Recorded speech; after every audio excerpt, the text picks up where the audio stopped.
Paz do Senhor, meus irmãos, seja muito bem-vindo ao Papo com Deus.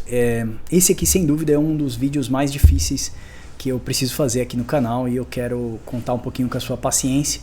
Talvez eu não seja tão rápido, né, e assertivo nas minhas palavras, mas eu quero colocá-las com muita responsabilidade. Esse vídeo é difícil porque esse vídeo não me alegra em nada, falar da queda de um homem como o pastor Paulo Júnior. Há um tempo atrás nós falamos do Dr. Steve Lawson, a queda de um gigante, né? Um homem de Deus, um gigante homem de Deus. E agora nós temos o pastor Paulo Júnior. Existem diferenças nessas quedas, mas todas elas, ambas, são por abuso, né? São por abuso de autoridade. Muitos homens caem, às vezes, por um adultério, outros pela guerra pelo poder, pelo dinheiro, pela ganância, pela soberba, no sentido de desviar a finalidade do púlpito e muitas vezes utilizar o povo, a igreja de Cristo, como uma massa de manobra. Não foi o caso do pastor Paulo Júnior, não foi adultério, não foi nada disso. Ele deixa muito claro que ele se considera pecador por causa de um abuso religioso e autoritarismo. Nós não sabemos ao certo na sua declaração. Eu vou deixar um link para você na descrição, se você quiser ouvir a declaração do pastor Paulo Júnior na íntegra. Eu sugiro que você dê uma olhada. Mas isso não é um momento de glória pra gente. É um momento de a gente avaliar a Igreja de Cristo, a pureza da Igreja de Cristo e entender que a igreja não é minha, a igreja é de Cristo. Os nossos líderes religiosos têm trabalhado a igreja, têm feito a igreja como se a igreja fosse uma empresa, como se a igreja fosse de sua própria propriedade. Eu sinto muito pela queda do pastor Paulo Júnior, porque é um homem que eu convivi muito de perto com ele. Eu estive nas conferências Old School. Eu fiquei hospedado num hotel onde estavam Steven Lawson, Joel Bick, Paul Washer. Estive muito próximo desses homens, Augusto Nicodemos. São homens que, para muitas pessoas, eu falava, vocês idolatram. Não são idólatras, meus irmãos. São homens ao que nós olhamos e nos baseamos neles. Como Paulo fala, me imitem porque eu estou imitando a Cristo. Então todo o povo, todo o rebanho precisa de um grande homem. Da mesma forma, todo teólogo, todo acadêmico precisa de referências. E as referências são encontradas naqueles homens em que nós olhamos e encontramos nele uma vida piedosa, uma vida de dedicação à palavra de Deus. Mas isso mostra pra gente que ninguém está salvo do pecado, nem o mais perfeito dos homens, né, que você possa considerar, porque o único perfeito foi Cristo, e o mais perfeito que você possa considerar, ele tem pecado. Isso faz a gente refletir, né? Quando estávamos no mundo, nós encarávamos algumas pessoas como os nossos heróis. Eu lembro que alguns vendedores, alguns grandes empresários, investidores, eram os homens ao qual eu olhava e me espelhava. E como diz a música do Cazuza, né? Os nossos heróis já morreram de overdose. Todos esses homens ao que nós se baseávamos, achavam grandes homens, muitos deles já morreram, né? Eram roqueiros, eram líderes de banda, eram homens que na sua época viveram a sua vida boêmia, que a gente se espelhava, e aí a gente entra para dentro da igreja. Então a gente começa a considerar alguns líderes religiosos como referência para as nossas vidas. E veja, eu não estou falando de idolatria, tá? Eu estou falando de um rebanho que segue um pastor. Todo rebanho precisa de um pastor, e Jesus diz que o rebanho não é nosso, o rebanho é dele. Então aqui um alerta para nós que somos líderes, tanto aqui na internet, no Instituto Bíblico, na Aliança Brasil e África que nós temos, diversos trabalhos que nós fazemos pelo Brasil, que a gente tem que olhar primeiro para dentro de nós e entendemos que somos vasos de barro.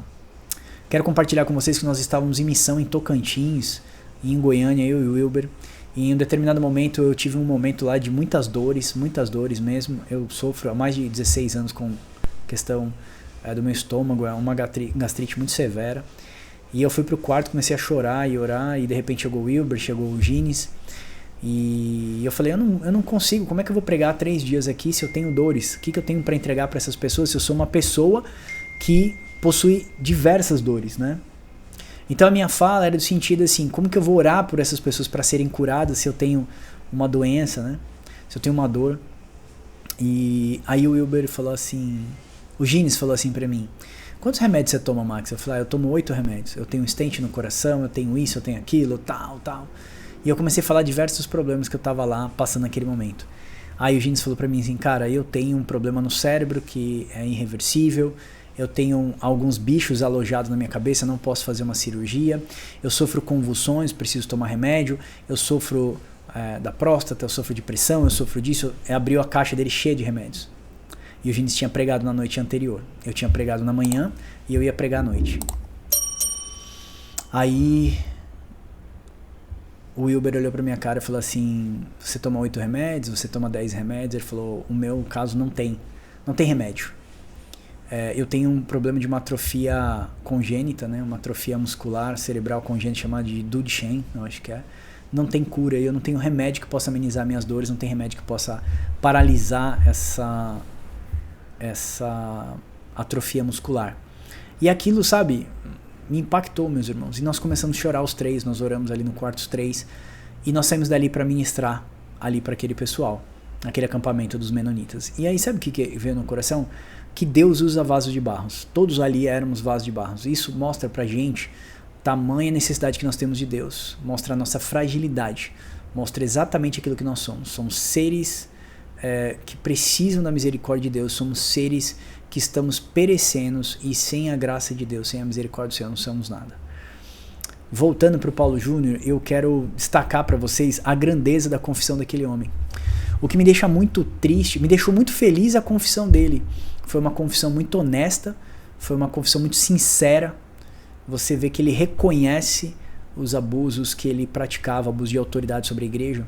Mas o que me deixa muito triste por outro lado é porque eu sei que tem pastores que vão apontar, os pastores da Hipergraça vão apontar e dizer assim, eu disse, esse cara era um legalista, esse cara logo ia cair. Porque eu fui uma vez, eu vou desde 2020 até 2024, eu fui em todas as conferências da Old School. E eu estive lá na conferência Old School e uma vez lá um pastor ligou para um amigo meu que estava lá no lugar e falou, eu não vou nesse lugar porque esse lugar é lugar de legalista, esse Paulo Júnior é um legalista. E atacou o pastor Paulo Júnior. Então hoje o Paulo Júnior deve estar sendo palco para diversos homens, líderes que foram muitas vezes confrontados pela teologia do Paulo Júnior. Eu cresci demais com a teologia de Paulo Júnior. Eu disse que para cada mensagem de graça ou hipergraça que eu ouvia na internet eu precisava ouvir uma dose de Paulo Júnior. Ele me centrava novamente na palavra de Deus. Eu recomendo que vocês assistam o podcast do Vilela, Inteligência Limitada, em que o Paulo Júnior vai lá. Ele dá uma aula de teologia. Ele dá uma aula da doutrina da expiação, doutrina da redenção, a doutrina da propiciação. Mas ele dá uma aula, irmãos. Ele dá uma aula de teologia. Sem ser um teólogo. Tanto que agora ele diz no seu depoimento que ele vai estudar teologia, fazer faculdade de teologia. O que eu quero concluir com vocês é que o papel de um pastor nunca é utilizar o seu cargo em forma de benefício próprio. Jesus disse uma vez que, ouviram o que foi dito lá na Antiga Aliança, que se você olhar para uma mulher com um olhar impuro, se você se deitar com uma mulher, né, você está em adultério. Eu vos digo que se você olhar para uma mulher com um olhar impuro, você já adulterou com ela. Então o que a gente percebe é que na Nova Aliança Deus está olhando a intenção do coração. E muitos homens utilizam a igreja com uma intenção do coração totalmente errada, né? E aí eu quero dizer para você que Deus está olhando isso, meus irmãos. Deus está olhando isso. Muitos pastores entendem que a igreja é uma empresa. Eles fazem da igreja uma empresa. E eu ouvi um certo pastor dizendo o seguinte, não, se o pastor fundou a igreja é dele. Aí eu disse, não, mas a igreja não é dele, a igreja é de Cristo. Eu falei, não, a igreja é dele, ele que pagou o CNPJ, ele pagou tudo, a igreja é dele. Também vi um outro pastor que caiu em adultério, que eu conheço, muito próximo, não abandonou a igreja. Quando eu fui conversar com o pessoal da diretoria, o pessoal da diretoria disse assim, olha, você peca? Eu disse, sim, todos nós pecamos. Ele falou, então qual a diferença do seu pecado com o dele? Eu falei, o pecado dele é grave, ele está à frente, liderando, e o pecado dele é de adultério. Davi saiu do seu reino, perdeu o seu reino foi dividido, ele perdeu o seu reino, e ele ficou mais de 3 anos e meio no deserto, vivendo em cavernas. Eu falei, isso é um coração arrependido. Aí disse, não, a diretoria vai tratar ele. Esse homem não passou 3 meses fora do púlpito, ele já está no púlpito novamente, ele não foi afastado, ele não teve seu salário cortado, não teve seus benefícios cortados. Quando você trata o pecado dessa forma, você fortalece o coração de um homem que não quer ser repreendido, né? E Paulo fala a Timóteo que o homem deve ser irrepreensível, ou seja, não tem do que ter repreensão. Então, quando eu vejo um caso de adultério, ou diversos casos de adultério na vida de um homem, desvio de finalidade, e eu vejo como aconteceu com o pastor Paulo Júnior, que ele diz que autoritarismo e ninguém sabe a profundidade disso, e também não vem a nós aqui o motivo de especular isso, eu vejo que enquanto nós temos gigantes na fé reconhecendo o seu pecado, os seus erros, e não se eximindo da responsabilidade, mas se afastando do seu ministério, se afastando do YouTube, suas fontes de recursos financeiros, mudou de cidade, já está em Goiânia. Eu sei reconhecer quando existe um coração ali quebrantado. Me parece ali que realmente existe um coração quebrantado. E em contrapartida a isso, outros homens não querem largar o osso, não querem largar o poder, não querem largar o dinheiro, não querem largar a fama. A palavra de Cristo para a igreja foi: ide por todo mundo, fazer discípulos de todas as nações. Né? A palavra sempre foi ide, mas nós ficamos dentro do nosso templo confortável, com ar-condicionado, nós ficamos dentro do nosso templo com o nosso povo. Deus manda espalhar e multiplicar por toda a terra e levar o nome de Deus, fazer o seu nome grande, mas a gente erige grandes templos e a gente quer fazer o nosso nome grande, o nome da nossa igreja grande, o nome dos nossos pastores grandes, e eu temo muito que a gente esteja vivendo um tempo de idolatria. Estamos novamente erigindo os nossos bezerros de ouro. Os nossos bezerros de ouro, como Arão fez lá no deserto, que o povo tanto pediu, era para que eles prostrassem e adorassem a um ser criado à mão deles que eles pudessem manipular. O final da história é que nós estamos atraindo para nós pastores e homens que falam aquilo que os nossos ouvidos querem ouvir. Que nós podemos manipulá-lo, que nós possamos manipulá-los. Então o que eu temo é que a igreja brasileira está ficando com diversos mercenários e lobos no meio da igreja, enquanto homens verdadeiros, homens que combatem a falsa teologia, tem caído, né? Caído na sua fé, deixado os seus cargos e deixado a igreja de Cristo, de certa forma, na mão desses falsos mestres, desses mercenários da fé. O que eu quero dizer com isso? Vou tentar explicar, porque talvez eu não consiga passar o que tem no meu coração. Meu coração está muito angustiado, estou muito triste. Eu não quis nem gravar esse vídeo com o Wilber, porque eu sei, possivelmente teríamos aí pensamentos diferentes. Quando eu vejo homens grandes que nós considerávamos bons homens, piedosos, que combatiam o falso evangelho, quando eu vejo esses homens se afastando do evangelho por 2, 3, 4 anos, eu vejo que sobra muito espaço para que o falso profeta possa avançar no seu objetivo de tornar o evangelho mais palatável, tornar o evangelho de Cristo algo mais mundano, mais humanista. E eu falei ontem com a minha esposa, falei: se Paulo Júnior não está mais aí, quem que vai gritar pela teologia errada? Quem vai gritar pela graça desprovida de responsabilidade? Se o Dr. Steve Lawson não está aí, suas organizações foram fechadas, seus canais foram fechados, esses homens foram afastados. Nós precisamos orar para que Deus envie novamente grandes homens para que possam liderar o rebanho de Cristo até a volta do Senhor Jesus Cristo. É muito importante a disciplina, é muito importante que a igreja entenda que o que ele cometeu realmente é um grande pecado, tá? O uso de autoritarismo. Autoridade tem diferença de autoritarismo. A autoridade é quando você é reconhecido que você é uma autoridade naquilo que você faz pelos seus membros, e autoritarismo é você exercer uma força exacerbada sobre as pessoas. E me parece que foi esse o pecado do Paulo Júnior.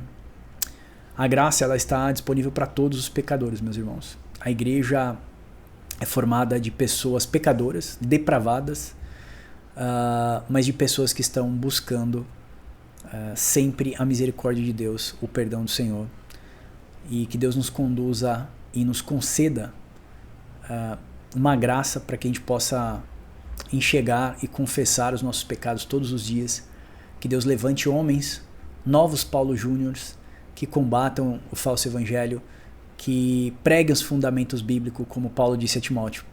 Timóteo, insta na sã doutrina, porque assim você tende a salvar a si mesmo e aqueles que te ouvem. Então esse é o meu vídeo. Peço perdão para vocês de ele ter esticado demais, mas é muito difícil falar de um coração. Meu coração está realmente em pedaços. É muito difícil a gente falar, porque para a gente é a perda de mais um grande homem, sobrando sobrando muito espaço, na verdade, para os grandes lobos e mercenários da fé. Deus abençoe você. Ore pela igreja no Brasil, ore pela igreja perseguida, na Janela 1040, em diversas áreas do mundo.